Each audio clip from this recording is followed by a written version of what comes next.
C'est bien, c'est bon. Voilà maître ñu ñëw ci kàllaama Kocc d'abord lan lañ mën a tënk ci li nga xam ne moom mooy procès li nga xam ne fan ngeen jógee nii. waaw.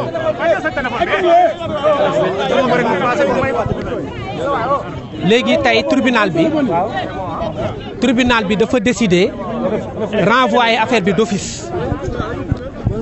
dafa renvoyer affaire bi d'office pour convenance personnelle lu ñu naan convenance personnelle mooy juge yi dossier bi dañ ko yéex a jot te booy àtte da ngay xam li ngay àtte pour bañ di violer droit Azoura wala droit Kairé ñu ne dañ koy renvoyer ba semaine prochaine loolu moo tax ñu yóbbu ko semaine prochaine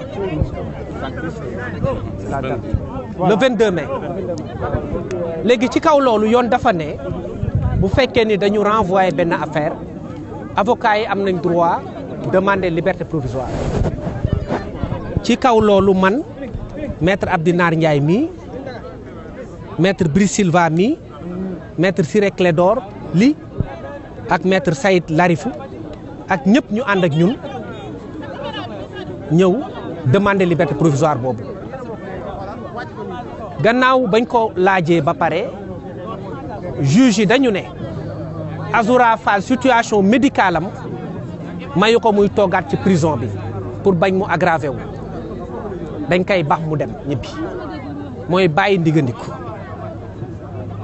Kairé nag dañ koy téye ba le 22 mai ñu àtte leen ñoom ñaar ñëpp loolu moo tax donc dañ ko may liberté provisoire Azoura Kairé day toog ba semaine prochaine incha allah ñëpp toog ñu àtte leen dañ ci gis aussi lenn loo xam ne daf ñu jaaxal ci procès bi parce que dañu ne ay militants benn parti politique bi nga xamante ni moo fi nekkoon au pouvoir dañu ñëw ne ñoom dañuy constitué wu partie civile maanaam dañu dugg ci procès bi ñun ñu jàpp ni Azoura Fall ñaari nit la saaga muy Macky Sall nga xam ni ancien président de la République la ak ministre bu ñuy tuddee Mame Mbaye Niang moomu aussi nekku fi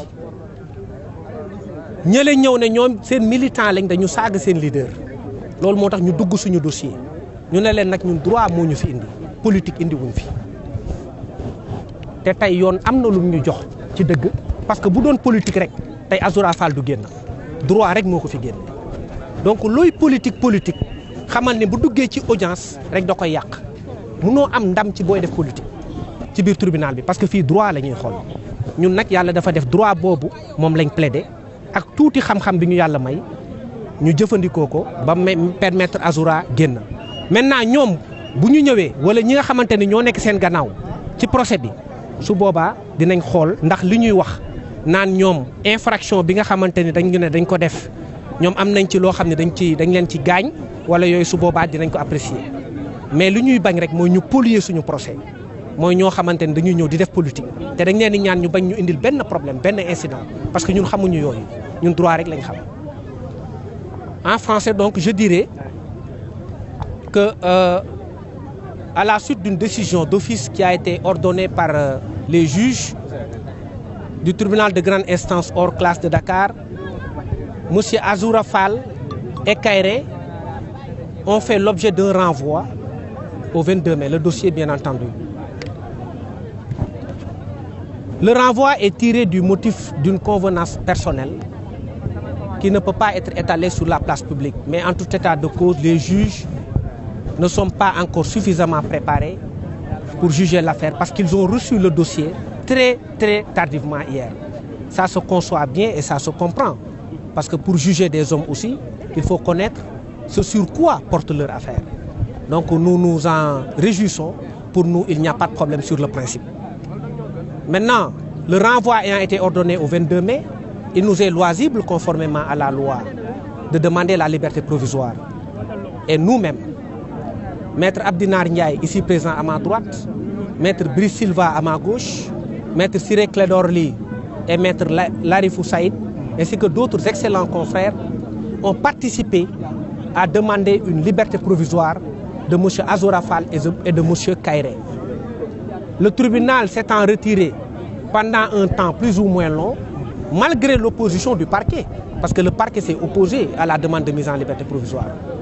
Le tribunal a passé outre et a ordonné la liberté provisoire de M. Azoura Fall, qui avait un dossier médical très parlant, qui avait été produit depuis l'enquête préliminaire. Azoura Fall a été mis en liberté provisoire et Kairé maintenu jusqu'au 22, date à laquelle ils seront tous les deux jugés et feront face à leur juge. Ce qui nous a gênés dans l'affaire, c'est la présence d'un cheveu dans la soupe. Parce que nous ne faisons pas de la politique. Nous faisons du droit. Des militants d'un parti politique se sont incrustés à notre affaire pour dire qu'ils se constituent partie civile. On ne les connaît pas. Ils n'ont pas été victimes d'injures. C'est Macky Sall qui a été destinataire des injures dont on parle. Et M. Mamba Niang. Et nous allons démontrer que cette constitution de partie civile est irrecevable. Et mieux, elle est même ridicule, parce que ça va polluer le procès.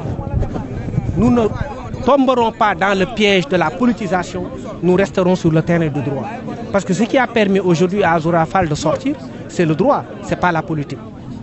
Le message qu'on peut retenir de cette affaire, dans l'ensemble, c'est que la justice est devenue impartiale.